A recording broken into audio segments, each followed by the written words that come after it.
We haven't time to waste on legal technicalities.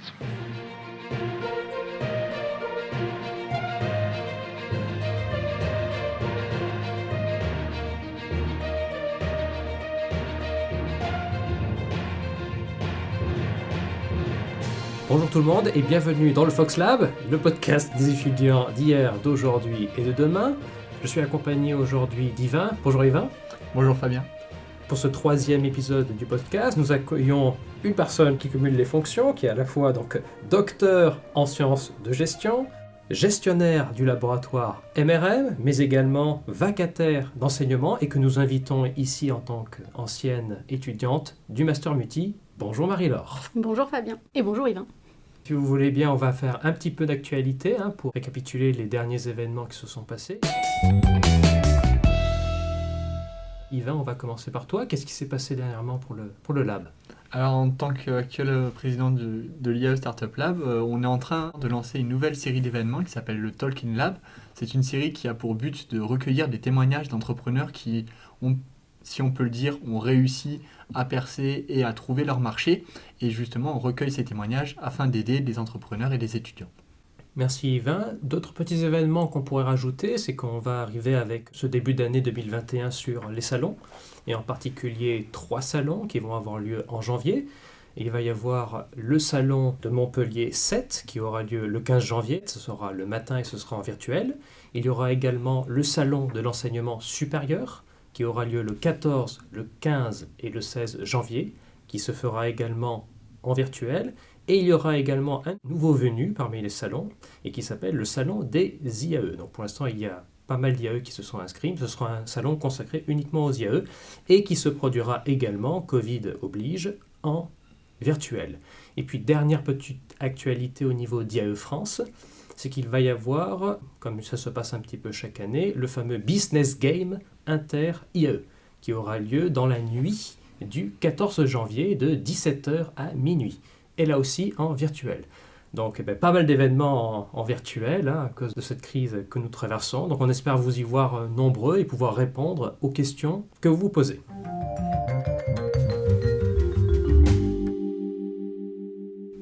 Marie-Laure, on va passer à une interview avec toi et aussi avec Yvain. On a pas mal de questions à te poser au niveau du Master Multi. Je te laisse peut-être commencer, Yvain.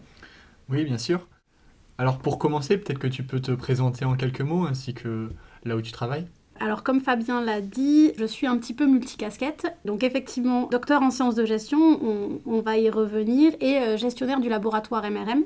Donc le laboratoire MRM, qui veut dire Montpellier Recherche en Management, est un laboratoire en sciences de gestion, un laboratoire de recherche en sciences de gestion, qui est couplé à l'université de Montpellier et également à Montpellier Business School, et dont les enseignants-chercheurs font partie du campus du Triolet, donc de l'IAE, de l'IUT de Montpellier, de l'IUT de Béziers, de l'IUT de Nîmes, également de Polytech, et j'espère que je n'oublie personne.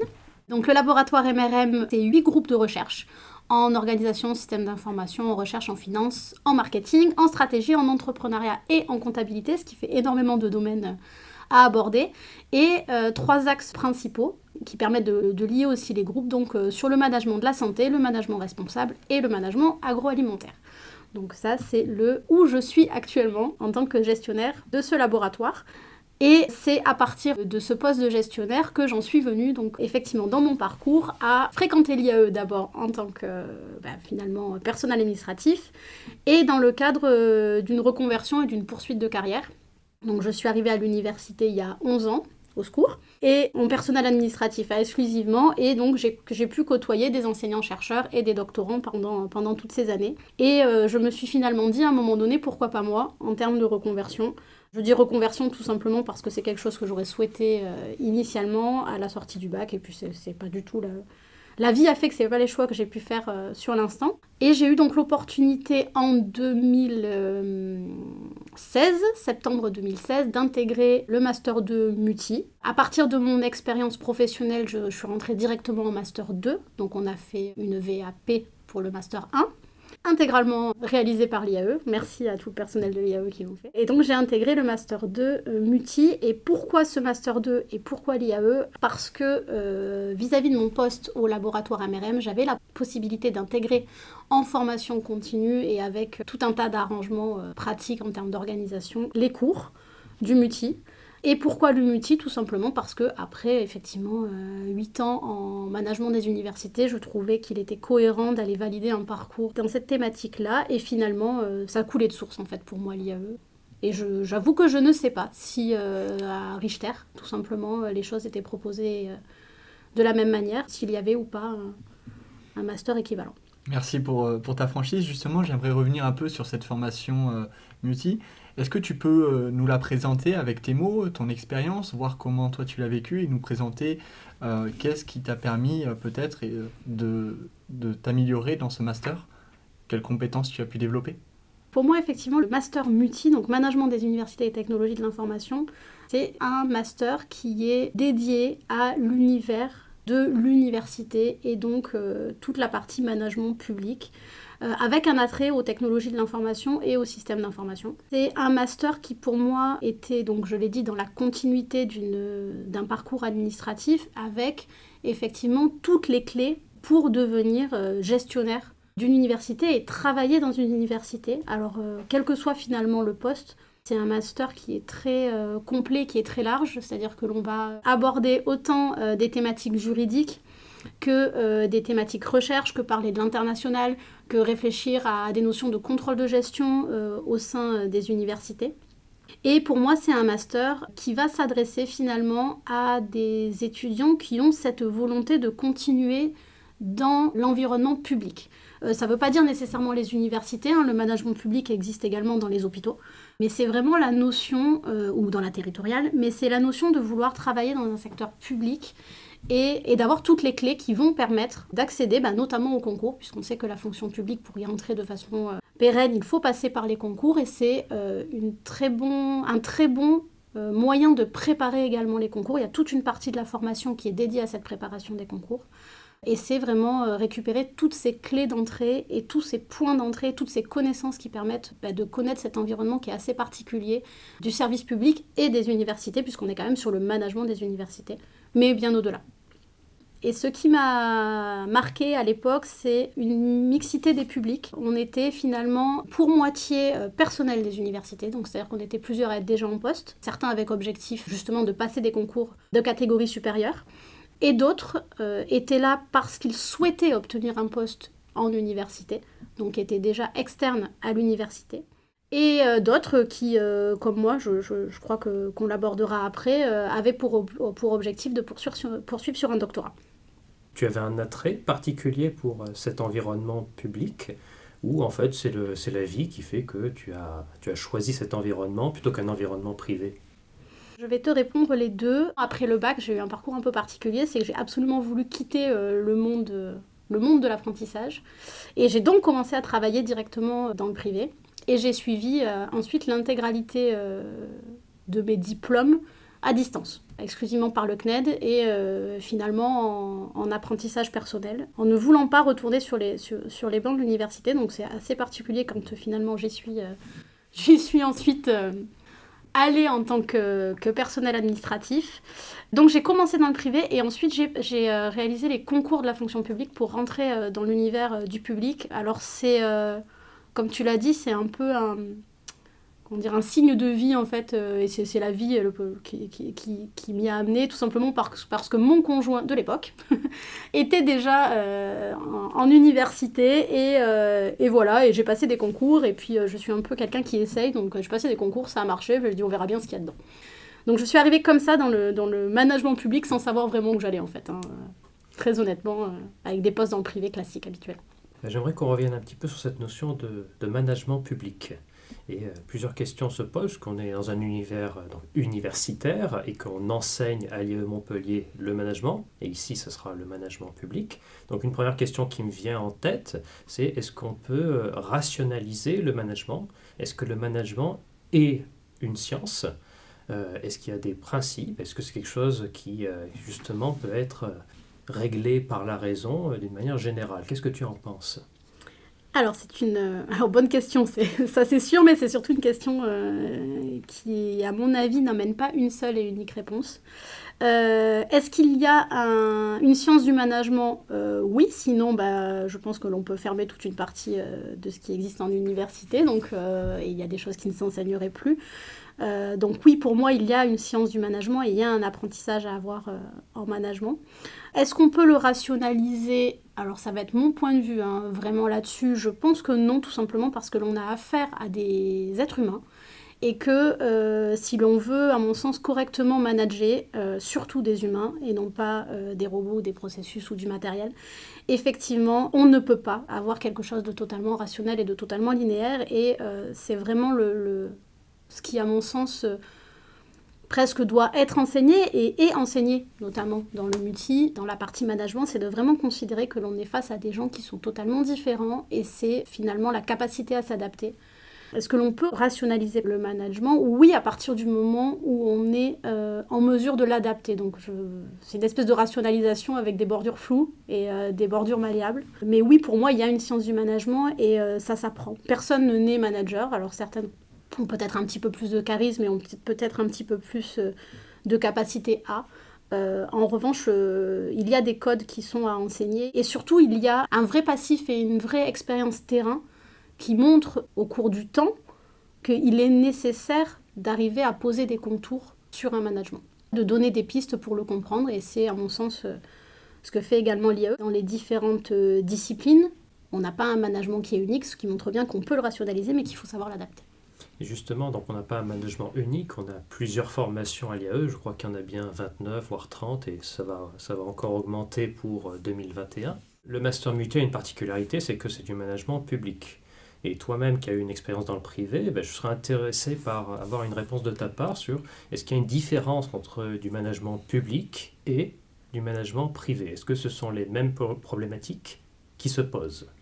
Alors on a tout un débat qui existe, et notamment toute une partie de recherche scientifique qui existe sur cette question-là, avec un courant de pensée qui s'est développé et qui s'appelle le NPM, donc le New Public Management, où on a essayé de réinclure le management du privé dans le management de l'université, le management public, ce qui postule qu'à la base on considérait qu'il y avait un management différencié.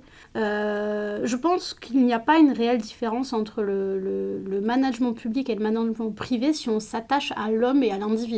C'est-à-dire qu'on va manager des humains, on va manager donc des personnes avec des individualités. Donc sur ce pan-là, pour moi, il n'y a pas de différence. En revanche, là où on peut avoir une nette différence, c'est sur les objectifs du management. À mon sens, dans le management privé, si l'on s'attache aux entreprises, on va être sur un management qui va être plutôt lié aux résultats et aux bénéfices que vont mettre en place et vont réussir à atteindre les entreprises, alors que dans le management public, on va être totalement détaché de cette notion de bénéfice. Ça ne veut pas dire que par contre on ne veut pas d'efficacité. En revanche, l'efficacité va être différente et va être tournée à mon sens beaucoup plus vers autrui. Donc on va avoir un management public avec des objectifs différents du management privé. Par contre, il n'y a pas de distinction si on s'attache au fait que l'on manage des individus et que ce sont les objectifs plutôt généraux qui vont permettre de faire une différenciation. Merci pour toutes ces réponses, Marie-Laure. Et si vous le voulez bien, on va passer à un deuxième sujet qui est le doctorat.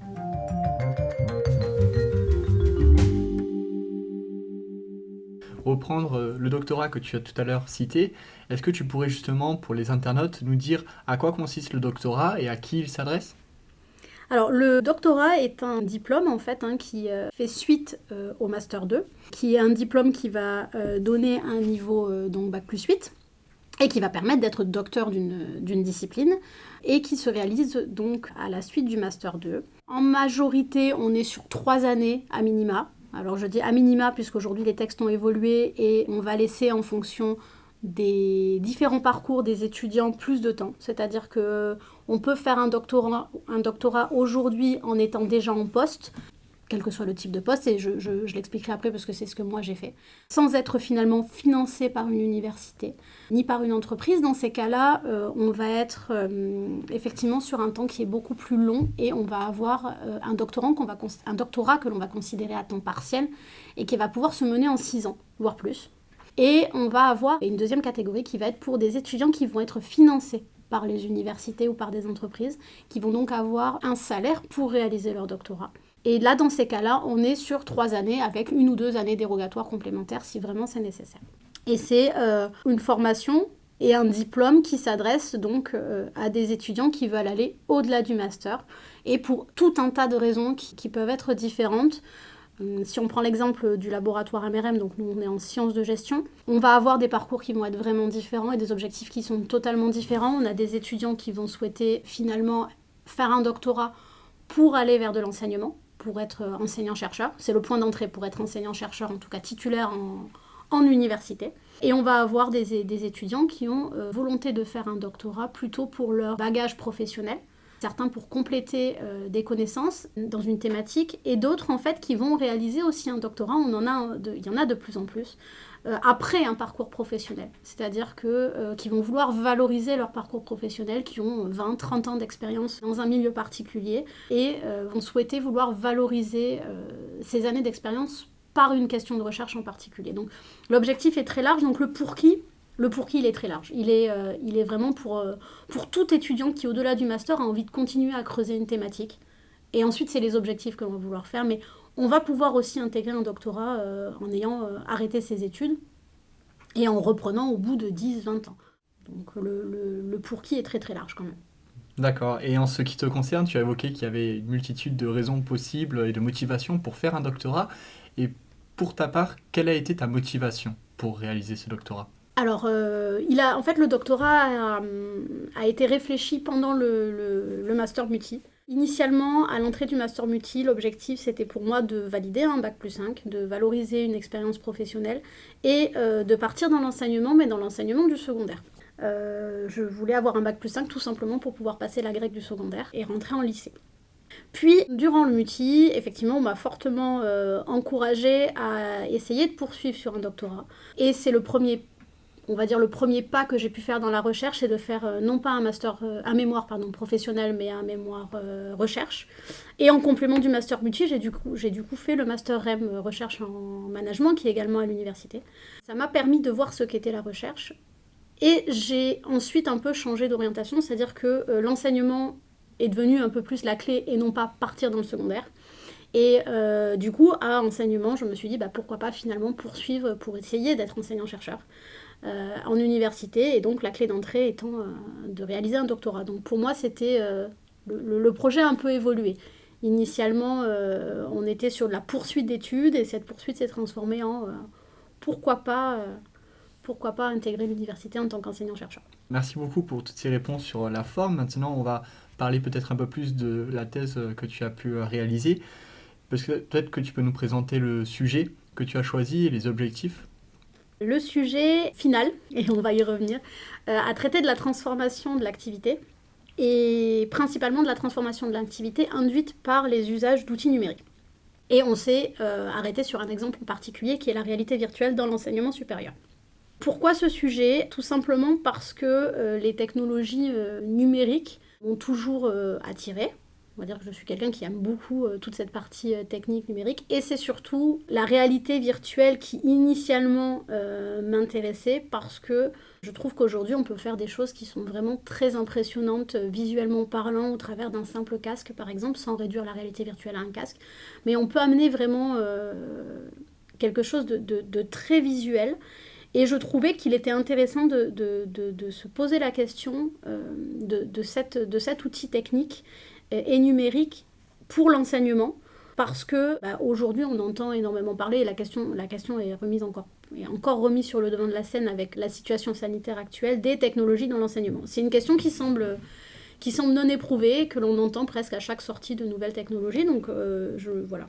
C'était le choix du sujet. Alors initialement il est parti vraiment, personnellement en tout cas, d'un attrait pour les technologies.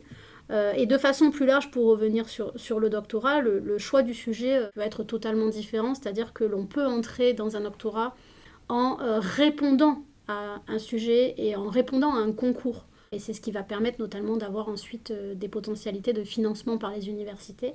Donc on va rentrer en contrat doctoral, et on va dans ce cas-là répondre à un concours et à un sujet. Donc le sujet ne va pas forcément être monté par le doctorant.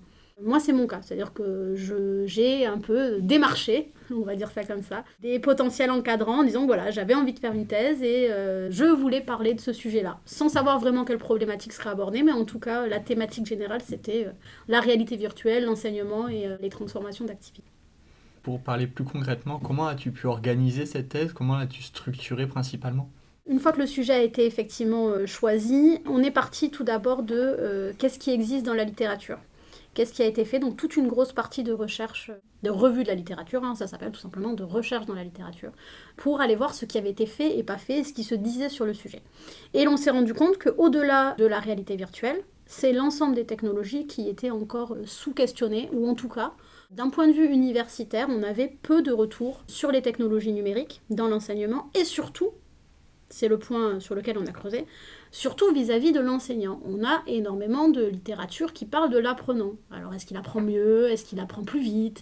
Est-ce qu'il a de meilleurs résultats? Donc, on a tout un pan de la littérature qui est très fort sur l'apprenant, et on a un pan de la littérature qui est beaucoup plus petit sur l'enseignant, qui pourtant est tout autant que l'apprenant au cœur du système et de l'enseignement. Et après cette revue de littérature, on a avancé petit à petit dans le sujet, c'est-à-dire qu'on a proposé une méthodologie en 3 étapes.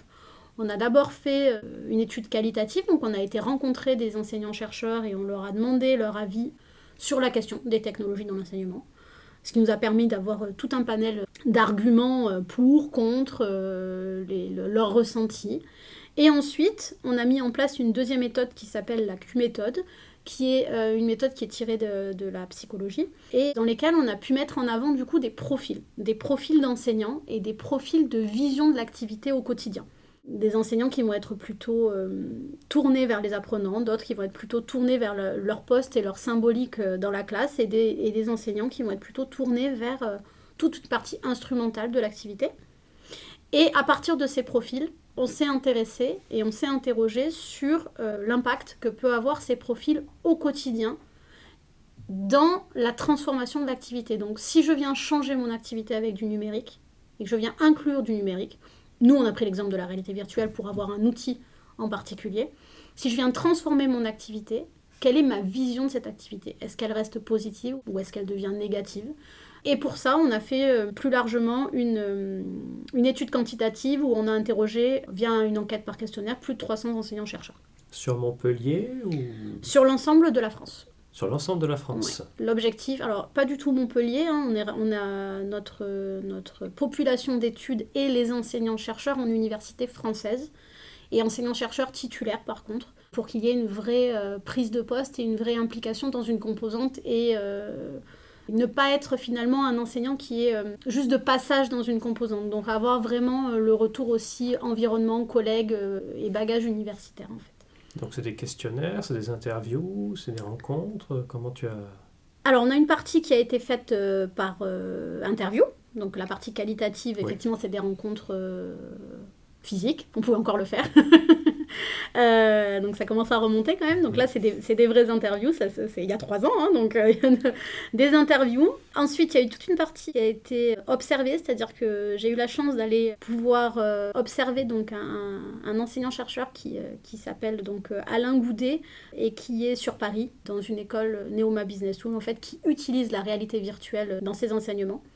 Donc j'ai eu la chance d'aller voir, d'observer comment il faisait ses cours à partir d'une application en particulier. Et cet enseignant-là, donc Alain Goudet, a gentiment accepté également de nous prêter son logiciel, de manière à faire la deuxième étude, qui nous a permis de profiler l'activité des enseignants. Donc là, on a pu finalement les enseignants les rencontrer également et leur faire tester la réalité virtuelle et ensuite avoir un retour. Après le test de cette réalité virtuelle, alors test de l'application et du logiciel, non pas en situation d'enseignement, ce serait vraiment des perspectives qu'on aimerait pousser un petit peu plus loin, mais en tout cas avoir déjà un avis sur l'instrument. Et c'est ensuite que l'on a fait une étude à plus grande échelle, quantitative, donc on a modélisé finalement nos questions de recherche au travers d'une étude qui est purement quantitative pour avoir des corrélations entre les données. D'accord, justement pour revenir, tu as parlé de réalité virtuelle, tu as également parlé d'enseignants dans les études supérieures. Est-ce que tu pourrais nous décrire plus précisément quels sont les outils numériques dont on parle dans ce sujet et quels sont aussi les enseignants concernés et peuvent-ils utiliser l'ensemble des outils numériques? Dans le cadre de la thèse, on s'est arrêté à principalement l'usage de la réalité virtuelle. Et d'ailleurs, on n'est même pas dans de l'usage, on est dans quelque chose qu'on a appelé de l'usage prospectif, tout simplement parce que aujourd'hui, la réalité virtuelle n'est pas encore suffisamment déployée dans les universités. On a par contre des usages qui sont faits, donc par exemple à Neoma Business School, on a également des cas d'écoles de médecine en fait qui utilisent des logiciels en réalité virtuelle. Pour répondre à une petite phrase que j'aime bien qui est jamais la première fois sur le patient. Donc pour répondre à ce principe-là, en fait, on comprend bien l'intérêt aussi que peut avoir la réalité virtuelle avec cette phrase-là, c'est de se dire que l'on va pouvoir mettre des étudiants en situation, ramener finalement des situations terrain dans la salle de classe, des situations terrain soit que l'on ne peut pas vivre parce qu'elles seraient trop dangereuses, soit des situations terrain que l'on ne peut pas vivre parce que finalement on aurait trop d'étudiants à emmener sur le terrain. C'est le cas typiquement de l'application de Neoma Business School. On va pouvoir mettre les étudiants dans un magasin, ils vont pouvoir faire une étude au sein de ce magasin, mais si on voulait le faire en réalité, il faudrait emmener tous les étudiants. Donc imaginons l'IAE, tout un amphi d'étudiants qui va visiter un magasin et qui va poser ses questions. Non, en fait, on vient ramener le terrain dans la salle de classe. Donc ça, c'était cet outil en particulier qui était le cœur de la thèse, pour avoir un outil pas encore développé justement et pas encore déployé, pour avoir des ressentis en amont, en se disant que finalement, avant même que l'outil soit en place, on a déjà un postulat, on a déjà une idée de ce que l'on va utiliser et comment on va voir notre utilisation en salle de classe. Et à la question, est-ce que tout effectivement peut avoir un usage numérique dans l'enseignement? Ça, c'est un retour qui va être personnel, mais moi, je vais vous dire que oui. Je veux dire que l'on peut passer tout en numérique, à partir du moment, par contre, où ce numérique devient de l'accompagnement. C'est un outil. Comme on pourrait utiliser des briques pour des enfants et les faire construire et compter avec ces briques, on va manipuler des outils numériques et informatiques. Mais pour moi, ça reste quelque chose qui est en plus, en complément, et non pas effectivement en remplacement d'un enseignement quelconque. Donc oui, tout pour moi peut avoir un usage numérique dans l'enseignement à partir du moment où c'est quelque chose qui vient accompagner. Et c'était l'objet de la réalité virtuelle, en tout cas, c'était sous cet angle-là qu'on le présentait, comme quelque chose qui allait venir dans l'enseignement. D'accord, donc si je résume, pour toi, le numérique peut accompagner à condition qu'il soit bien évidemment contrôlé par l'humain, et il peut être accompagné et accompagnateur sur l'ensemble des formations, que ce soit en études supérieures, mais également jusqu'à la tendre enfance. Oui, pour moi, oui, c'est exactement ça, c'est un bon résumé. Finalement, le débat où le numérique fait peur, non, le numérique, il remplace pas tout, le numérique ne fait pas peur, et le numérique dans l'enseignement peut être vraiment un plus à partir du moment où il est maîtrisé, il est cadré, il est contrôlé, et il a un objectif. Et sur quel domaine d'enseignement en particulier? Est-ce que ce sera plutôt sur les sciences humaines, par exemple? Et est-ce que également ça peut s'appliquer sur pas des sciences humaines, mais plutôt un environnement plus technique? Par exemple, on aurait du mal à imaginer pour un maçon immédiatement un usage numérique. En revanche, oui, pour une personne qui gère une entreprise, bien entendu, il y a des usages numériques.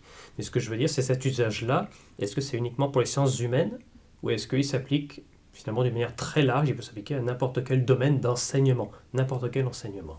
Alors j'aime bien le sens dans lequel tu poses ta question, parce que c'est finalement presque le sens inverse qui parle à la majorité des gens, c'est qu'on a plutôt tendance à répondre que la réalité virtuelle, ok, on la voit bien pour quelque chose de technique et de la manipulation, et on la voit beaucoup moins pour des sciences humaines. Du coup, j'aime bien le sens de ta question parce que tu l'as posé finalement, t'as ton propre point de vue et tu l'as vu dans l'autre sens.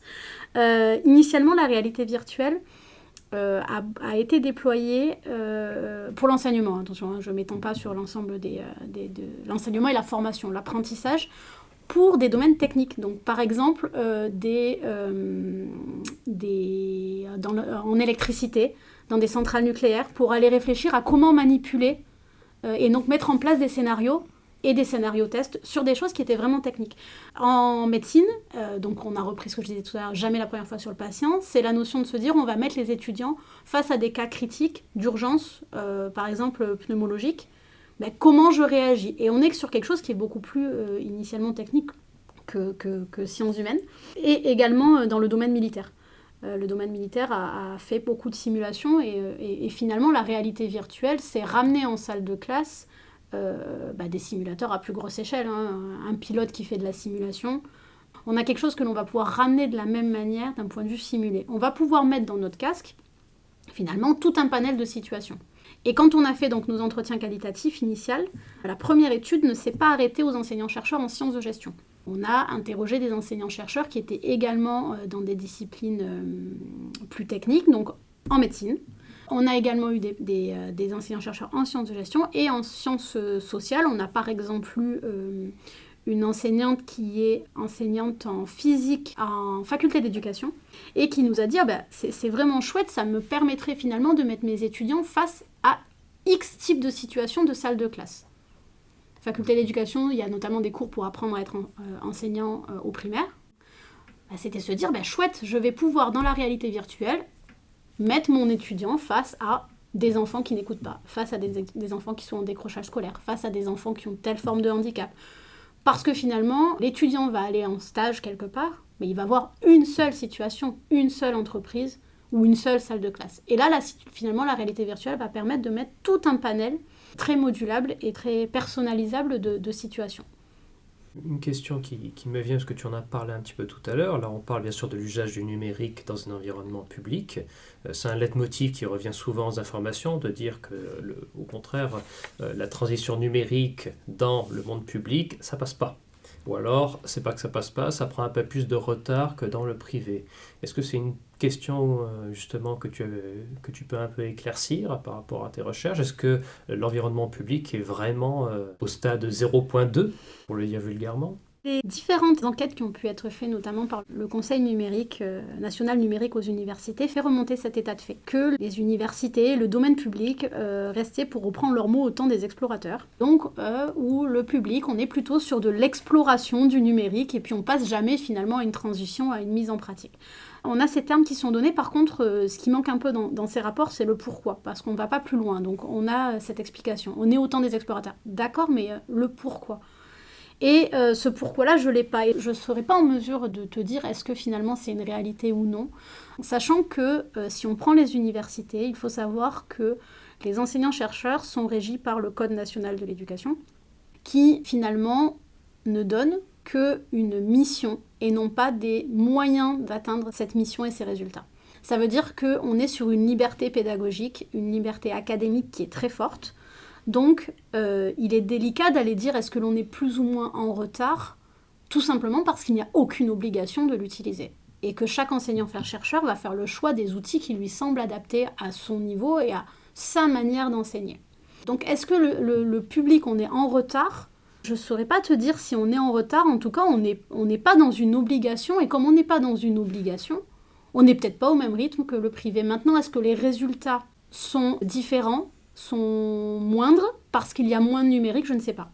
Il n'y a pas de, voilà, si pour ceux qui peuvent avoir des envies de poursuite de thèse, on peut avoir des pistes qui sont données parce que finalement, une comparaison entre les résultats donnés dans le privé et dans le public sur un usage à proprement parler du numérique, on n'a aucune comparaison entre les deux.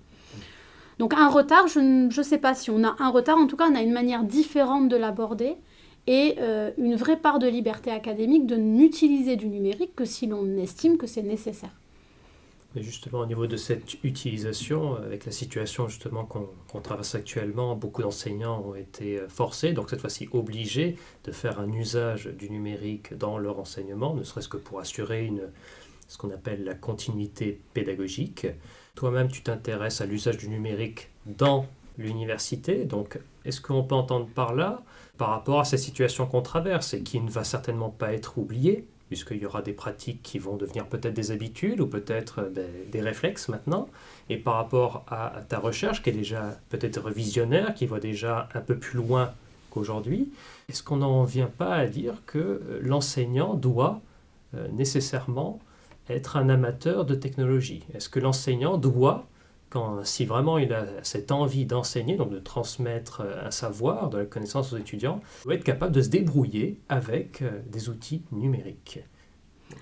On s'est effectivement retrouvé face à quelque chose qui est de ce que l'on peut appeler un système d'information de l'adoption forcée, c'est-à-dire qu'on est passé d'un temps où on a cette liberté académique et ce choix de choisir des outils à il faut assurer une continuité pédagogique. Ça veut dire qu'il faut demain que l'ensemble des enseignements puissent être poursuivis, mais à distance. On s'est retrouvé dans cette situation-là qui fait qu'effectivement, peut se questionner sur cette capacité de chacun à utiliser des outils et où je pense qu'il y a finalement autant d'enseignants qui s'est retrouvés face à cette situation qu'il y a de réponses. C'est-à-dire que est-ce qu'il faut que nécessairement tous les enseignants sachent manipuler le numérique, soient formés au numérique ?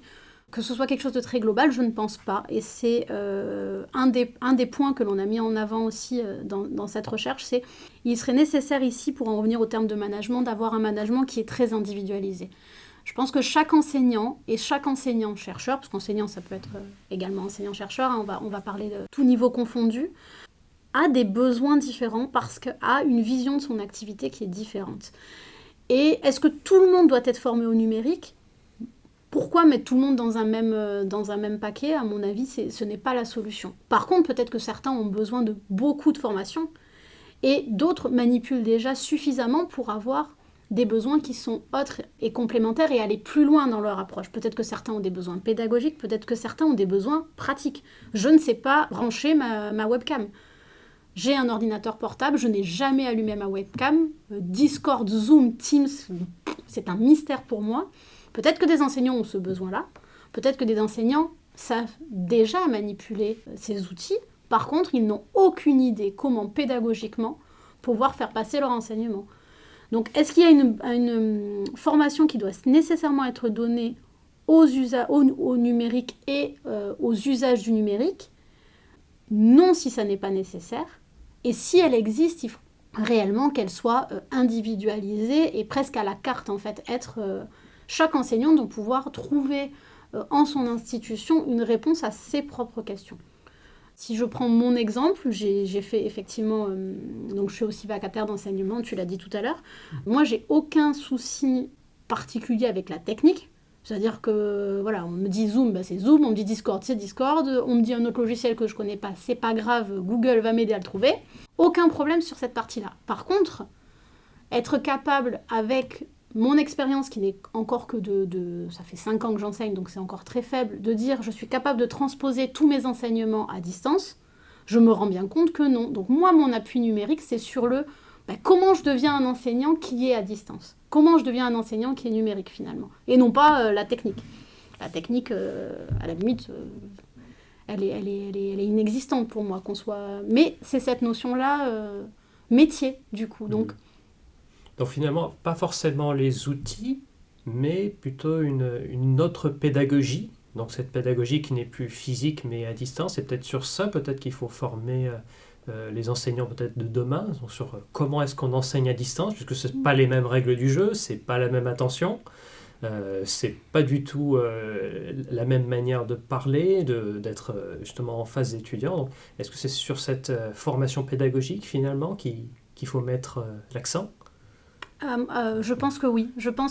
Et encore, il faut que ce soit propre à chaque enseignant. Peut-être que des enseignants sont totalement à l'aise avec la notion d'être effectivement à distance, de ne pas avoir le public.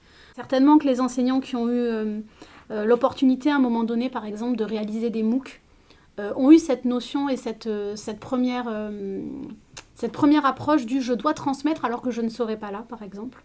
Donc ces enseignants ont peut-être d'autres besoins. Ceux qui n'ont jamais enseigné ou à distance ou avec des outils, effectivement, vont avoir une formation qui serait nécessaire, mais autrement. Et plutôt sur cette notion de métier. Ça ne veut pas dire que les enseignants ne savent pas faire leur métier. Pour tous ceux qui vont écouter, c'est pas ce que je suis en train de dire du tout. C'est plutôt de faire comprendre et le message qui serait fort à faire comprendre, surtout aux institutions, c'est qu'on a besoin de quelque chose qui soit personnalisé. Et on a besoin, chacun à son niveau, d'avoir des formations et des réponses, finalement presque pas à l'entrée en fonction, mais tout au long de la carrière en fonction de ce qui peut exister. Parce que là, si on prend l'idée que ce soit à l'entrée en fonction, finalement, on va peut-être pas à l'entrée en fonction rencontrer des situations où on a une nécessité d'avoir du numérique. Par exemple, ou ceux qui sont entrés en fonction il y a 10 ou 20 ans, n'ont pas eu cette notion de distanciation. Donc finalement, l'entrée en fonction, non. C'est un métier qui évolue tout au long de la carrière, qui fait que l'on doit s'adapter et se renouveler en permanence sur les connaissances. Nous, individuellement, avant d'être capable de pouvoir, en tout cas avant de pouvoir souhaiter les transmettre et les faire partager aux étudiants. Donc puisqu'on a ce renouveau qui doit exister en permanence, finalement, ce renouveau doit aussi exister sur les outils, y compris numériques. Et donc l'accompagnement doit exister à ce niveau-là. C'est-à-dire que c'est vraiment quelque chose... Alors j'avais utilisé le terme à la carte dans la rédaction de ma thèse, mais c'est vraiment cette idée-là, en fait. C'est... on parlait tout à l'heure également de quelle différence on peut avoir entre du management privé et public. Peut-être que le management public, on a besoin de ne pas être tous dans une même dynamique et d'avoir quelque chose de très individualisé. Beaucoup plus individualisé, en tout cas. De remettre encore plus l'humain au centre de la réflexion. On a parlé tout à l'heure de cette technologie qui est censée accompagner l'enseignant, donc qui finalement lui vient en aide pour justement renforcer sa pédagogie d'une certaine manière. Et est-ce qu'on ne peut pas le voir autrement ? Donc je vais m'expliquer. Est-ce qu'on ne pourrait pas dire que la technologie affaiblit le rôle de l'enseignant ? Donc si je dois m'expliquer, c'est très simple. On est dans un univers qui est complètement monopolisé par les technologies, mais également Internet. Un étudiant aujourd'hui peut se former en autodidacte. Il peut passer par des MOOC. Il peut juste consulter sur Google des livres en ligne. Il y a des manières également d'avoir des diplômes en ligne. Enfin, il y a tout un univers qui permettrait presque de dire qu'on pourrait se passer de l'enseignant, qu'on pourrait se passer finalement d'aller à l'université. Donc la question en fait que moi je souhaitais te poser, c'est est-ce que dans cet univers technologique, du virtuel, de la distance, on a encore besoin d'enseignants ? Alors je pense qu'effectivement, on a encore besoin de l'enseignant et j'ai presque envie de dire que plus on va digitaliser, numériser, proposer de la distance et des possibilités d'être autodidacte, justement, plus on va avoir besoin d'un enseignant. Parce que, à mon sens, un des fondamentaux du métier, c'est cette capacité à synthétiser les informations, aller à la recherche des connaissances et les retranscrire et les redonner aux étudiants ou à n'importe quel apprenant. Je dis étudiant, mais on pourrait prendre apprenant au sens large si on était sur des formations en entreprise. Le rôle de l'enseignant, c'est comme le rôle du formateur, on est là pour donner quelque chose et on a normalement cette capacité finalement à aller chercher de l'information et à la redonner. Ce qui manque dans le numérique, c'est l'humain. Donc c'est l'humain qui comprend la question de l'étudiant, qui reformule la question, qui comprend individuellement quelles sont les attentes et les besoins et les points de difficulté que le numérique ne pourra pas déceler. Peut-être qu'un jour, l'intelligence artificielle et les robots sont suffisamment avancés pour être capables de dire là, mon étudiant ne comprend pas tel point, mais cette partie-là, en fait, pour l'instant, elle est irremplaçable. Et c'est peut-être la partie à distance que l'on perd un petit peu actuellement avec tous les cours qu'on est obligé de faire à distance, c'est ce regard de l'étudiant perdu. Voilà, alors pour ceux qui enseignent, on l'a tous croisé.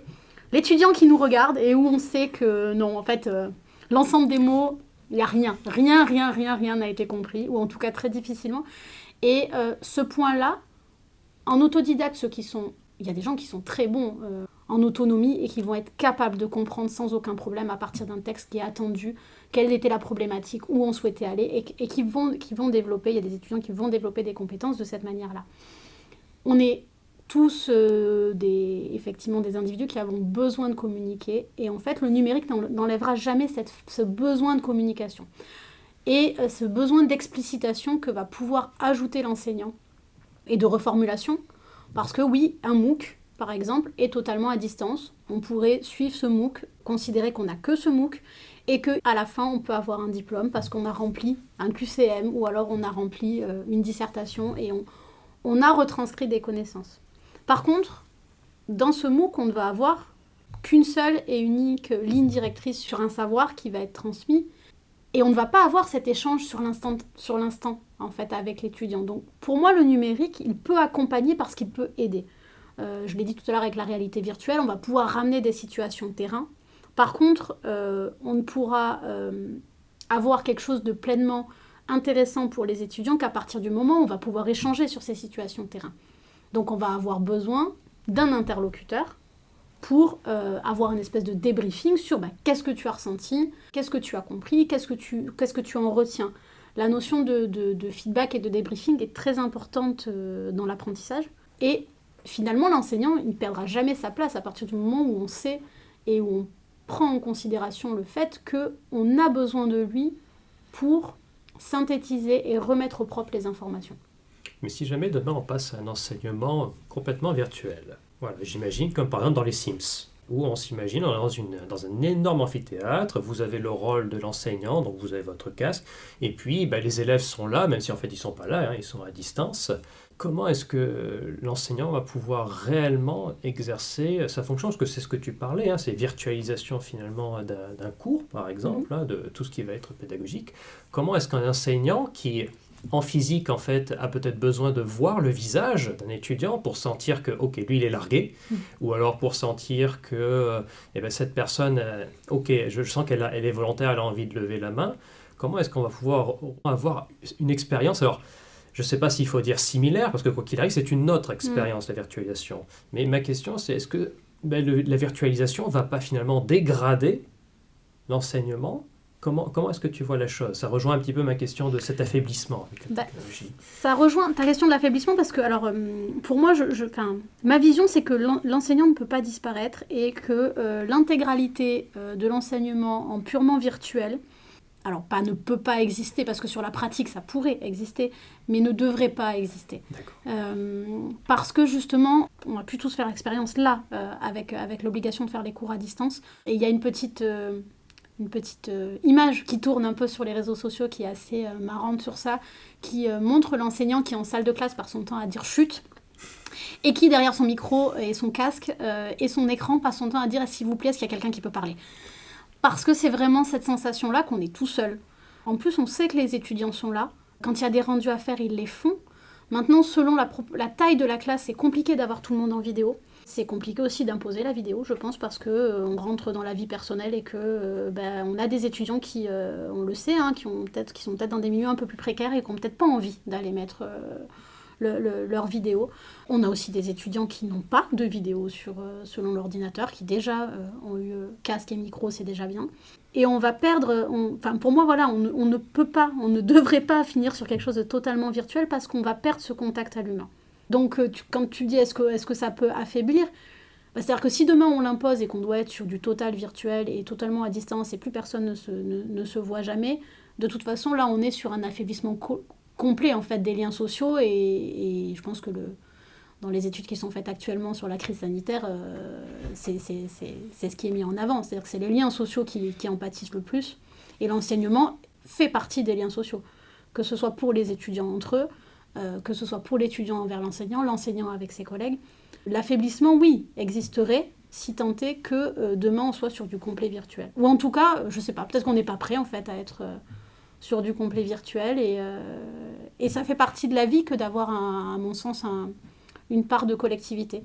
Parce que peut-être qu'adulte, on pourrait se permettre d'être sur du virtuel avec des étudiants qui sont engagés, qui sont motivés, qui vont apprendre aussi ce virtuel en disant j'ose prendre la parole, je suis à distance, j'ose prendre la parole parce que moi j'ai cette impression que les gens osent encore moins, on les voit pas mais ils osent encore moins parler. Alors que des fois en salle de classe, on ne sait pas qui l'a dit dans un amphi mais on l'a entendu la question. Et la personne n'a pas forcément levé la main pour donner, l'étudiant n'a pas forcément levé la main pour poser la question, mais la question elle est partie en fait et on l'a entendue et on répond pour tout le monde. Et c'est vraiment cette sensation-là qu'on a moins, enfin en tout cas moi dans mon expérience, on a moins ce discours avec les étudiants. Et après, pour moi, niveau au-delà, pas étudiant, mais lycée, collège et enfants, pour avoir des enfants, je ne verrai pas ma fille avec un casque toute la journée en train d'écouter un enseignant. La construction individuelle, elle se fait aussi avec le collectif et le social, et le temps social, c'est partager des moments en présence physique en fait. C'est vrai que c'est une expérience nouvelle, hein, ce qui fait que les étudiants étaient peut-être pas, enfin, sont pas du tout habitués à cette manière-là. Et je crois qu'Yvain, toi, tu peux nous en dire un petit peu. Comment toi, tu l'as vécu justement cette expérience? Que là, c'est vrai que Marie-Laure nous le parle avec sa vision d'enseignante. Alors, Et toi, comment tu... en tant qu'étudiant, c'est effectivement très différent du présentiel. Il y a un grand débat d'ailleurs entre les étudiants. Est-ce que c'est mieux en distanciel? Est-ce que c'est mieux en présentiel? Pour ma part, moi, je préfère le présentiel parce que je suis beaucoup plus friand du contact et du lien social et humain qu'on peut avoir, que ce soit ne serait-ce que en regardant une personne, etc.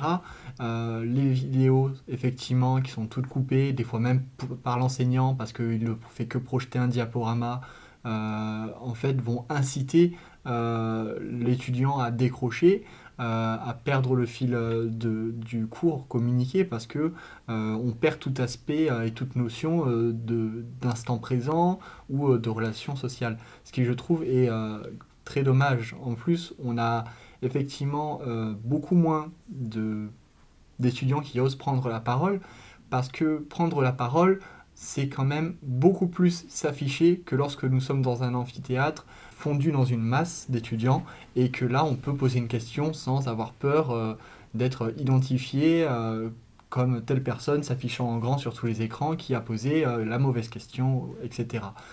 Alors moi ce n'est pas mon problème parce que j'ose toujours poser des questions, mais je trouve qu'il y a effectivement une grande perte et ça se sent aussi dans le moral, j'ai envie de dire, psychologique de l'enseignant. Ça se sent que l'enseignant est moins motivé aussi à nous communiquer son cours, parce que pour lui c'est plus difficile, il doit faire preuve d'apprentissage et d'autonomie dans des fois des technologies qu'il ne maîtrise pas. Quand on voit des enseignants qui n'arrivent pas à allumer leur micro ou à se connecter sur une vidéoconférence et que le cours commence 3/4 d'heure plus tard, que malheureusement il ne peut déborder parce qu'il est suivi de d'autres cours, on voit qu'effectivement il y a des difficultés, qu'elles soient de l'ordre technique, qu'elles soient de l'ordre psychologique, que ce soit pour l'enseignant comme pour les étudiants. Il y a une partie, en tant qu'étudiant, hein, bien sûr, je te pose la question, que tu trouves plutôt positive, qui amène justement à renouveler un peu la pédagogie, que tu trouves plus excitante en tout cas en tant qu'étudiant vis-à-vis de ces situations d'enseignement à distance. Alors moi je trouve que ça apporte effectivement quand même, faut pas rester complètement noir et fermé, je pense que ça apporte quelque chose positives, notamment en premier lieu, ça permet aux étudiants qui ne sont pas familiarisés avec la technologie et le monde du numérique et du digital d'être un peu obligés de se jeter dedans et d'apprendre par eux-mêmes, ce qui leur permettra dans leur vie future et professionnelle d'avoir des avantages qu'ils n'avaient pas avant, donc ça développe certaines compétences, certes. Ça va également faire gagner énormément de temps aux étudiants. Je prends mon exemple purement personnel, j'habite aujourd'hui loin de mon lieu sur lequel je suis mes formations, j'habite à environ 3/4 d'heure, ce qui me fait par jour 1h30 de temps perdu. Alors du temps perdu, que ce soit pour étudier ou que ce soit pour du temps personnel, c'est un temps qui est très précieux, notamment ça peut être du temps de sommeil aussi. Lorsque nous avons cours très tôt les matins, je suis obligé de me lever 3 heures avant le début des cours, ce qui impose un certain rythme de vie qui parfois peut venir gêner psychologiquement et professionnellement les étudiants. Donc je pense que ça a aussi du bon, on y gagne du temps, on est aussi amené à travailler beaucoup plus en autonomie. Pour ma part, dans les études, j'ai été beaucoup amené à travailler dans des groupes, dans des équipes, chose que j'aime beaucoup, et c'est d'ailleurs pour ça que je suis des études de management. Mais c'est vrai que cet enseignement à distance permet aussi de plus développer le travail en autonomie. Bien que les travaux de groupe soient toujours présents, hein, bien évidemment, nous en faisons toujours pour ma part, on est quand même plus confronté à un travail individuel et autonome. Et c'est une question que je vais poser à tous les deux, mais je vais commencer par toi, Marie-Laure. Est-ce que toi, parmi justement, les pratiques du numérique que tu es en train de faire actuellement, parce qu'il s'agit d'enseigner à distance, il y a des choses que tu vas garder pour la suite quand on retournera à la normale? Si on y retourne, bien sûr. Alors j'espère qu'on va y retourner. Je voudrais revoir, ou au moins tout simplement, peut-être dans certains cas, ça peut paraître anecdotique, juste savoir à qui je parle. Finalement, j'ai des trombinoscopes quand même. Moi, je demande des trombinoscopes pour les enseignants pour avoir une idée de qui me parle, en fait, à quoi vous ressemblez, et voilà, à reprendre ce contact un peu humain de savoir à qui je m'adresse. Pour rebondir sur ce que disait Yvain, effectivement, je pense qu'il y a aussi du bon, hein. On est tout à fait d'accord. Moi, je veux dire, j'ai étudié la réalité virtuelle dans l'enseignement, c'est parce qu'à un moment donné, je pense que le numérique a un intérêt et a un apport, a un apport pour l'enseignement, mais vraiment dans cette notion d'accompagnement. Donc, et d'être un plus, d'être un outil en plus, et puis un outil qui, de toute façon, le numérique fait partie de notre quotidien aujourd'hui. Donc, dans n'importe quel cas, qu'on le veuille ou qu'on le veuille pas, il est là. Donc, autant se l'approprier et autant, du coup, l'utiliser de la manière qui nous convient. Donc, moi, je pense que par rapport à ce que disait Yvain sur le temps, la distance, etc., effectivement, on peut gagner du temps. En tant qu'étudiant, tu mets ce temps-là pour venir. J'ai le même, j'habite pas du tout à côté. Alors, et en plus, ça n'est pas du tout une question de distance. Moi, c'est une question de bouchon. Tout simplement, nous habitons sur Montpellier, c'est génial. C'est vrai que je peux mettre jusqu'à 1h30 pour venir. Simplement coincé dans Montpellier. Donc, oui, certains cours à 8h du matin, quand on a des enfants, etc., en logistique, je me dis, bah oui, mais si je l'avais fait à la maison, je pose l'enfant à l'école, je rentre, je fais cours. Donc, peut-être que ce qu'on pourrait en garder, c'est de se dire qu'il y a des cours qui se font très bien à distance. Et peut-être que ceux qui se font très bien à distance, où les étudiants s'y sentent bien, où l'enseignant se sent bien, bah peut-être que ceux-là, on peut les garder sur des temps à distance et avoir ce qui va peut-être se faire quelque chose de beaucoup plus hybride, en fait. Avoir un temps à distance et un temps en présentiel. Il y a des impondérables en présentiel où on a besoin, ou alors en tout cas avoir un temps où on va pouvoir se retrouver. Là, on est sous la contrainte, donc c'est compliqué, on a un retour avec la contrainte. Un retour avec la liberté de choisir à quel moment on est à distance. Je pense qu'on peut mener des formations qui seraient très bien en virtuel, où chacun serait chez soi, où on va encourager l'autonomie, mais sur des temps choisis. Temps choisi, formation choisie. Il y a des formations qui s'y prêtent, il y a des formations qui s'y prêtent beaucoup moins.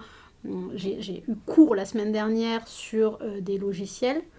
Bien, ça peut paraître rigolo, c'est rigolo les premières heures, au bout de 15 heures c'est fatigant quand on a un étudiant qui n'arrive pas à faire une certaine manipulation par exemple sur Excel et que, pour arriver à l'aider, déjà j'ai cliqué, oui mais tu as cliqué où ? Je vois pas, alors qu'en salle de classe on passe autour. Partage ton écran. Le partage d'écran, il faut 5 minutes pour retrouver la touche. Voilà, c'est toutes ces petites... Il y a des formations qui peuvent se faire à distance. Il y en a, c'est pas adapté. Donc, si ça n'est pas adapté, on reste sur du présentiel et on reste sur du partage. Donc, pour moi, j'aimerais en garder la partie choisie. Ce cours, je l'ai monté pour être à distance. Donc, ma pédagogie, je l'ai réfléchi pour être à distance. Et ma manière de l'animer, je l'ai réfléchi pour être à distance. Et donc pour toi, Yvain, quelque chose à garder, que tu aimerais voir conserver, s'il y a un retour à la normale en tout cas Pour moi, effectivement, pour reprendre ce que tu dis, c'est ça. Pour moi, il faudrait effectivement garder une formation un peu hybride, qui serait capable de s'adapter, et non pas que le distanciel soit une obligation, comme ça l'est avec la situation actuelle, mais dans une situation future où nous ne serons pas soumis à ces contraintes-là. Je pense que ce serait effectivement une bonne chose de garder une partie des enseignements, en tout cas pour les études supérieures, en virtuel, parce que c'est quand même quelque chose qui va permettre des fois de pouvoir aborder certaines choses sans en perdre de richesse de contenu ou de forme, tout en conservant derrière du temps, tout en apportant un aspect plus pratique, que ce soit aux enseignants comme aux étudiants. Après, je reste quand même plus friand des cours en présentiel, et je pense que tout cours qui est même dispensé de façon numérique à distance doit avoir une partie sur laquelle on retrouve effectivement l'enseignant. Cette partie qui peut être consacrée plus à des questions sur le cours qui a été abordé, peut-être qu'il peut être une sorte de récapitulatif ou une synthèse. Mais à mon avis, là où il va falloir faire attention, c'est ces cours qui seront en hybride. Il va falloir faire attention à ce que ce ne soit pas uniquement une reprise de l'ensemble des cours qui ont déjà été dispensés en distanciel, les reprendre en présentiel, parce que ça va encore plus inciter les étudiants à ne pas suivre correctement les cours à distanciel. Bon, mais justement, en parlant de positif, négatif, il y a peut-être une question qu'on s'est posée en regardant un petit peu la thèse de Marie-Laure. Et Yvain, si tu veux bien... Oui, tout à fait. On a pu lire effectivement une phrase sur laquelle on aimerait un peu plus de détails. C'est cette phrase, je la cite: « Dès lors que cette activité est centrée sur l'apprenant, l'influence est positive. Lorsqu'elle est centrée sur la symbolique du sujet enseigné ou sur l'instrument de l'activité, l'influence est négative. » Alors, c'est une phrase que l'on va remettre effectivement dans son contexte. Donc déjà, ça me fait plaisir de savoir qu'au moins 2 personnes, en plus de mon jury, ont regardé ma thèse. Merci. Bon, celle-là, je pense que vous l'avez tirée directement du résumé, mais c'est pas grave. C'est la petite anecdote. Quand on a fini sa thèse, on aimerait bien que certains l'aient lue. Alors, on va la remettre dans son contexte. En fait, on s'est intéressé à comparer, pour remettre quand même d'un point de vue vraiment méthodologique, à voir quel était l'impact de l'activité quotidienne ou de l'activité perçue comme transformée sur un ensemble de comportements. Donc, par exemple, pour en citer certains, sur les compétences pédagogiques, sur les capacités d'adaptation, sur l'engagement dans l'activité. C'est des exemples parmi X variables. Donc, on a voulu savoir si le fait de transformer sa vision de l'activité avait un impact sur ces différentes variables. Et pour s'intéresser à cette transformation de l'activité, on est parti d'une activité quotidienne, donc la vision des enseignants au quotidien sur leur activité, que l'on a comparé à la vision qu'ils peuvent avoir de l'activité au travers de la réalité virtuelle. Avec nos résultats, on a obtenu du coup plusieurs profils d'activité et des profils où, et c'est ce qui est noté dans la phrase que tu viens de citer, l'activité en fait au quotidien, soit elle est perçue centrée sur l'apprenant, donc centrée sur l'objet de l'activité, à savoir nos étudiants, qui sont là pour de l'apprentissage, ça serait du résultat de l'activité. Ou alors un profil d'activité qui va être plutôt centré sur la symbolique du sujet enseignant. Alors il ne faut pas le voir comme l'enseignant qui se sent au-dessus de ses étudiants, c'est pas cette notion-là dans la symbolique, c'est vraiment l'idée de l'enseignant qui est au centre, un peu comme un chef d'orchestre, qui va être le détenteur du savoir et qui va être dans quelque chose de très transmissif et qui va être là pour apporter l'information, un peu vraiment comme ce chef d'orchestre qui va guider ces musiciens. Et on a une troisième vision qui va être donc centrée sur l'instrument. Là, on est plutôt sur une vision où l'activité d'enseignement est vue comme très opérationnelle, technique et maîtrisée. Donc on a mis en avant ces 3 profils d'activité. Donc en gros, les enseignants-chercheurs naviguent dans leur vision de l'activité entre ces 3 pans. Et lorsque l'on a regardé si, au moment de la transformation et de l'ajout de l'outil réalité virtuelle, il y avait une vision différente sur les compétences, sur l'engagement envers l'activité. Et c'est là qu'on a trouvé des résultats qui étaient peut-être un peu contre-intuitifs d'ailleurs. C'est-à-dire qu'un enseignant qui va être très centré sur l'apprenant va finalement considérer la réalité virtuelle et son ajout dans l'activité comme ayant une influence positive donc, sur les différents pans de son comportement. Alors que lorsqu'il va être plutôt dans la symbolique ou dans l'instrument, il va avoir une vision qui est plutôt négative. Et cette partie instrument est assez contre-intuitive parce qu'on pourrait considérer qu'un enseignant qui voit son activité comme quelque chose de très technique et de très instrumentalisé, ajouter un outil de réalité virtuelle aurait une influence positive sur son activité. Et là, on est sur quelque chose qui est contre-intuitif. Par contre, on n'a pas étudié le pourquoi. Donc moi, ce que je peux vous donner actuellement, c'est finalement la vision de la transformation de l'activité. L'intérêt de la thèse, c'est d'aller maintenant plus loin et de chercher à comprendre ce pourquoi. Pourquoi ? Alors, on peut trouver dans la littérature des bribes de réponse. Est-ce que finalement l'enseignant qui est très centré sur l'instrument voit la réalité virtuelle comme un gadget ? Est-ce qu'aujourd'hui on a besoin de pousser la réflexion sur ce côté-là ? Peut-être, c'est vraiment des perspectives de réponse et c'est les choses qui sont à creuser. Finalement, l'enseignant qui va être centré sur la notion de symbolique et finalement sur son activité, peut-être que lui, il commence à y voir une crainte de la perte de métier. Et donc si lui voit ressent une crainte de perte de valeur dans sa vision du métier, peut-être qu'effectivement là on a une influence qui est négative, c'est toujours des pistes de compréhension. Et par contre, celui qui est déjà centré sur l'apprenant et finalement une activité qui est très collective, la réalité virtuelle, elle va juste s'intégrer dans cette notion collective en fait. Elle va juste s'ajouter et ça va être un outil parmi tant d'autres. Donc c'est les 3 pans qu'on a pu mettre en avant et ce qui est intéressant dans les résultats de cette thèse, c'est vraiment de se dire que finalement, ça n'est pas du tout la manière dont on voit la réalité virtuelle qui a un impact, c'est vraiment comment on voit son activité au quotidien. On s'est interrogé sur ces deux pans. Est-ce que l'activité avec réalité virtuelle a un impact, a une influence sur le comportement? Là, on n'a pas de résultats qui sont probants. Les seuls résultats probants que l'on a, c'est vraiment quelque chose sur ma vision actuelle de l'activité. Comment je suis actuellement, et c'est ça qui a un impact positif ou négatif sur l'ajout de la réalité virtuelle. Et c'est vraiment un point qui est intéressant aussi et important, c'est de dire que les enseignants-chercheurs, d'eux-mêmes, ne considèrent la réalité virtuelle que comme un outil qui vient s'ajouter. Puisque c'est vraiment leur quotidien qui semble être transformé par l'outil, ou avec l'outil, si on reprend les... et non pas par. Et donc finalement, les questionnements sont moins finalement sur l'outil que sur en fait la personne en elle-même, comment elle voit son métier, comment elle l'aborde, comment elle le traduit, elle le définit. C'est exactement ça. Ce n'est pas l'outil, c'est pour ça que dans les questions que l'on a pu se poser, c'est est-ce que tout autre outil numérique aurait le même résultat ? C'est une question qui serait intéressante, c'est-à-dire de reprendre les études et de changer notre outil.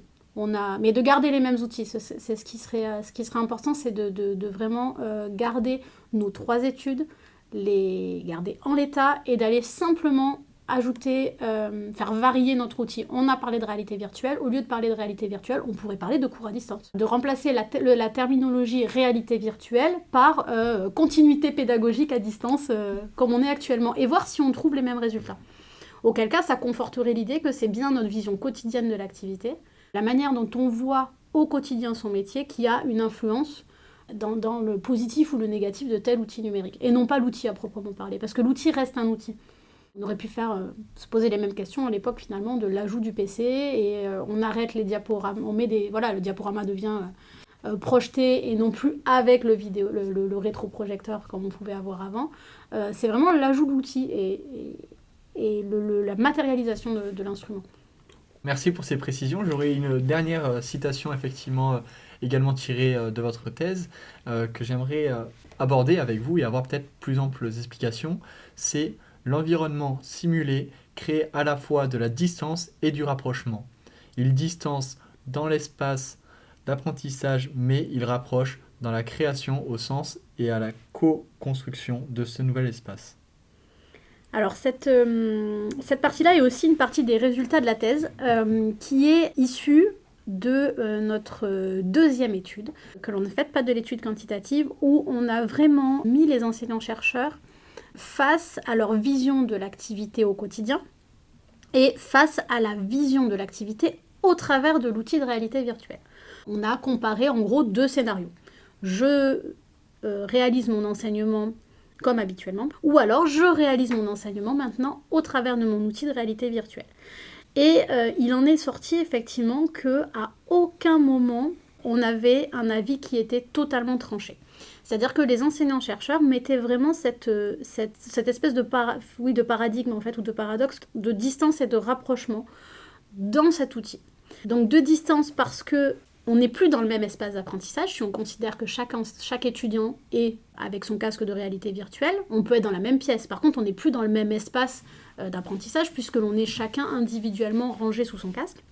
Par contre, le rapprochement se fait dans la création de sens, dans le sens où le rapprochement se fait dans la compréhension de ce que l'on a vu et dans toute la partie où j'expliquais qui était importante de débriefing et de contact, comme tu as pu le dire tout à l'heure, Yvain, sur remettre des questions et rediscuter ensemble de certains points.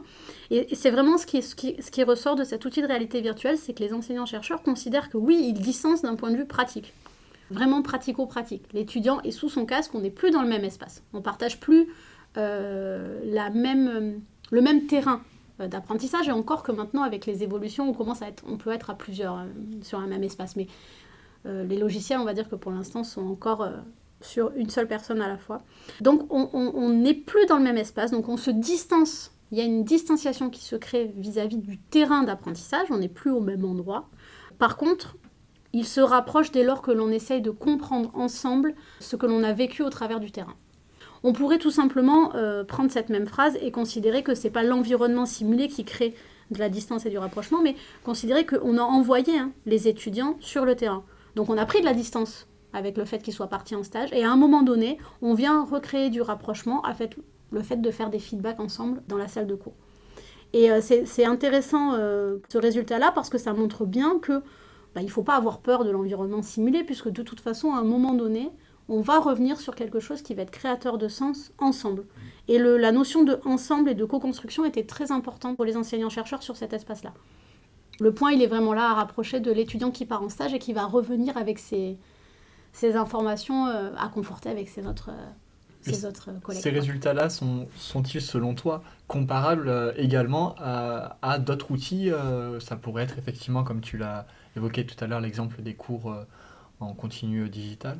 Ce serait justement, ça pourrait faire partie des perspectives, ce serait intéressant. Je ne peux pas dire si actuellement ce seraient les mêmes résultats, parce que tant qu'on ne l'a pas fait, on ne peut pas savoir. Je ne peux pas m'avancer non plus, parce qu'on n'a vraiment testé qu'un seul et unique outil. Donc je ne peux pas m'avancer sur les autres. En revanche, ce serait intéressant de se poser ce même type de questions avec tout autre outil et voir s'il y a des différences ou si on est sur des situations similaires. Si on est sur des situations similaires, c'est que, effectivement, pour revenir à notre histoire de tout à l'heure, formation, management, tout ce que l'on a dit, on est vraiment sur quelque chose qui serait nécessaire sur la vision du quotidien de l'activité et le cœur du métier, en fait, qui est, par la liberté académique, est vraiment différent en fonction des enseignants. C'est un point qui a été abordé souvent et qui est très important pour les enseignants, c'est cette part de liberté académique et de vision très individualisée du métier.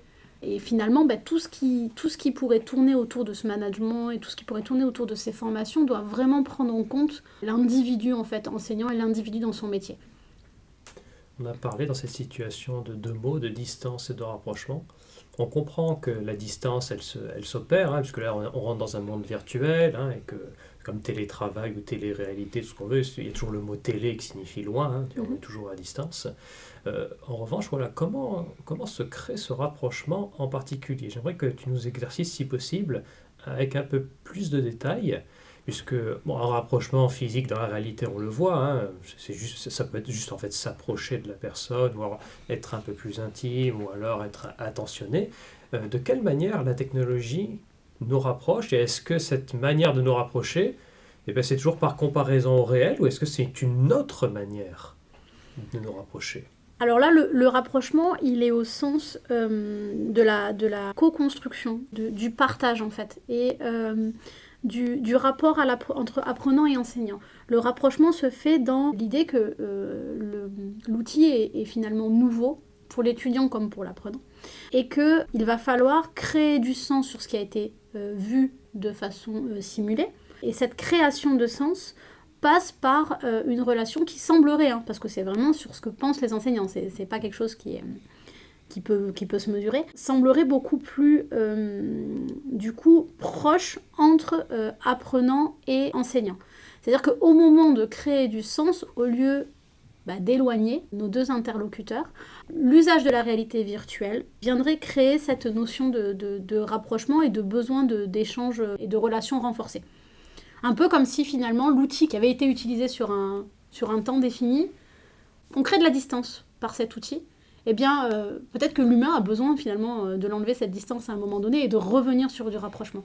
Mais ça pourrait être, et ce serait intéressant de le tester, autre que numérique. Est-ce que donner finalement tous les cours écrits à un étudiant qui va les apprendre chez lui, est-ce que c'est pas la même chose en fait ? Est-ce que c'est pas créer une distance avec un outil, alors qui est plus numérique, mais un outil papier en fait, et créer cette distance, c'est vraiment se dire que l'on vient mettre quelque chose entre l'étudiant et l'enseignant, que ce soit numérique ou pas numérique. Écoute, merci beaucoup pour toutes ces réponses, Marie-Laure. On va conclure petit à petit notre interview. Et bien sûr, pour conclure cet épisode du doctorat, on aimerait que tu nous fasses un petit bilan. Qu'est-ce que tu en retiens de ce doctorat ? Qu'est-ce que ça t'a apporté ? Comment tu comptes le valoriser ? Voilà, parce que j'imagine que ça a été un immense soulagement quand tu l'as terminé. Ça a dû être assez intense émotionnellement. Donc, est-ce que tu peux nous en dire un petit peu plus ?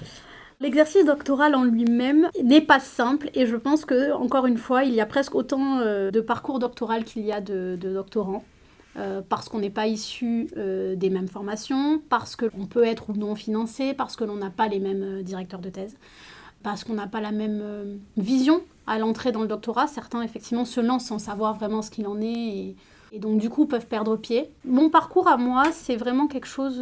mais bon... Après, j'ai le cas particulier d'avoir toujours été entourée de doctorants étant au niveau du laboratoire. Le point central était d'éviter l'isolement. pense que c'est vraiment quelque chose qui est très important. Le doctorat peut rapidement enfermer en fait dans son propre sujet, sa propre problématique, qui finalement ne va correspondre qu'à son propre sujet, puisque l'intérêt c'est pas de faire 2 thèses sur le même sujet. Donc de toute façon, on va être tout seul face à ces questionnements. Des échanges avec son directeur de thèse, c'est très important, mais ça n'est pas, à mon sens, ça n'est pas suffisant, tout simplement parce que c'est toujours pareil, on n'a qu'une vision du coup. Et l'exercice doctoral, pour moi, doit être... en tout cas, a été vécu comme quelque chose qui était plutôt en équipe au sens où j'ai eu la chance de pouvoir m'entourer de personnes qui ont pu m'aider tout du long, alors que ce soit les directeurs de thèse ou mes collègues au laboratoire, ou alors parce que j'ai pu faire des rencontres, comme je l'ai dit tout à l'heure, un enseignant qui a bien voulu m'aider, donc Alain Goudet qui avait accepté de m'aider, ou tout simplement d'autres collègues en fait. Mais c'est quelque chose qu'il faut aller chercher. De fait, on peut se retrouver dans cette notion d'isolement. Donc moi, ce que ça m'a apporté, c'est vraiment cette notion de dire, bon, j'arrête de faire toute seule parce que je fais peut-être partie de ces étudiants ou même personnel administratif qui travaillent facilement tout seul. Je peux facilement, moi, rester dans mon coin et puis avancer et puis ça ira très bien. Moi, ça me va, l'autonomie, je suis ravie, je suis tout seul, ça me va. Je suis l'inverse du besoin social. Et du coup, ça m'a ouvert cette ouverture, ça m'a apporté cette ouverture que j'avais pas, de me dire bon allez je vais aller demander et je vais aller rencontrer des gens. Donc ça m'a apporté ça en fait, cette capacité à aller plus vers les autres, couplée à l'enseignement forcément. Et après un soulagement forcément parce que 3 années dessus c'est épuisant malgré tout quand on le couple à la vie au quotidien, à la vie familiale et à l'emploi que l'on peut avoir ou non en même temps en fait. Et ensuite, en termes de valorisation, je vais pas faire un appel là tout de suite au recrutement, mais enfin on n'en est pas loin. Ce que j'espère, c'est surtout qu'il y ait des postes qui s'ouvrent et que je puisse postuler à des postes de maître de conférence, c'est l'objectif. Moi personnellement, mon objectif, j'ai fait une thèse, non pas pour la garder pour moi, mais vraiment pour réussir à avoir un poste d'enseignant-chercheur. Merci beaucoup Marie-Laure. Sans transition, on va passer à un instant un peu plus reposant, qui est nos petites histoires. Pour enchaîner avec cette toute dernière partie du podcast, je vais me tourner vers Yvain, Marie-Laure et puis moi-même. En commençant peut-être par Yvain, est-ce que tu as une petite anecdote à nous donner avant de conclure ?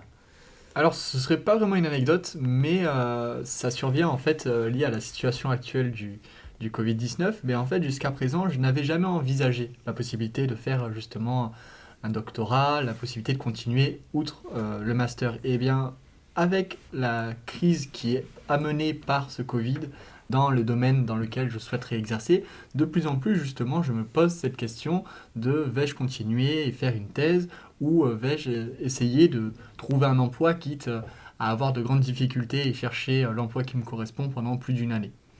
Donc moi ce ne sera pas vraiment une anecdote mais ce sera plus un petit fait sur la situation actuelle.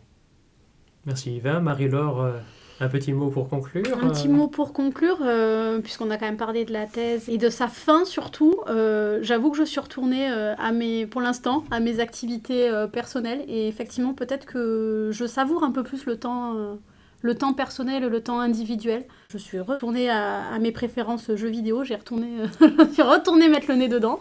J'ai retrouvé peut-être une vie personnelle en fait, que j'avais un peu mis de côté, même si j'y ai accordé du temps, mais mon anecdote personnelle, c'est peut-être un peu ça, je suis retournée à mes premiers amours de jeux vidéo en fait. Écoute, en parlant d'amour, un petit hommage s'impose, c'est une anecdote que je souhaitais raconter, puisque actuellement donc, c'est Yvain qui occupe le poste pour président Startup Lab, et puis de l'autre côté c'est Walid qui s'occupe du BDE. Et je tenais à rendre hommage justement aux 2 prédécesseurs, donc qui sont Jessica et Guilhem, donc que je remercie tout particulièrement, que je remercie depuis que je suis arrivé à l'IAE, et parce qu'en fait ils m'ont vraiment éclairci les yeux sur le sens d'une association, qui n'est pas seulement être entre collègues, mais aussi créer du sens, participer à des salons, participer à des événements, faire de la communication, et puis être toujours là pour soutenir les événements, pas seulement de l'association, mais également de l'IAE, et pour nous soutenir aussi moralement quand on a des problématiques, des questionnements. Et je rappelle que ce podcast n'est pas seulement le fruit de l'IAE, il est avant tout le fruit, la volonté des associations. Donc je tiens moi à remercier tout particulièrement donc, Jessica et Guilhem et bien sûr toute l'équipe précédents, donc, qui étaient avec eux, donc des gens qui ont assuré jusqu'au bout, qui ont été dévoués pour leur association et qui ont quelque chose que je trouve particulièrement rare et qui fait plaisir, c'est le sens du travail bien fait. Voilà, ils ont toujours eu à cœur de bien faire leur travail et en dépit de la situation sanitaire et en dépit de tous les déboires qu'ils ont pu traverser. Donc un grand merci à eux. Bon ben voilà, comme vous le voyez chers auditeurs, c'est la fin de ce podcast. Je tiens à remercier Yvain d'avoir été avec nous. Donc merci beaucoup Yvain. Avec plaisir. Et bien entendu, un immense merci à Marie-Laure qui nous a consacré pas mal de temps, je crois. Merci pour l'invitation. Voilà, et j'espère que ça pourra éclaircir quelques lanternes, autant sur le multi que sur le doctorat.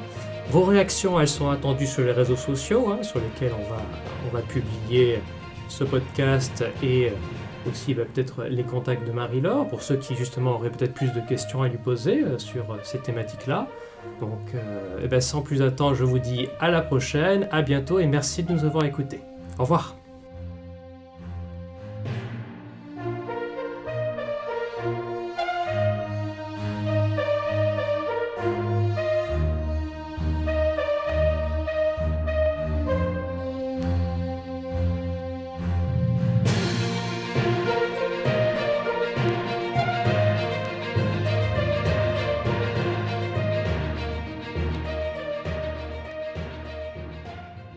The purpose is education, not entertainment.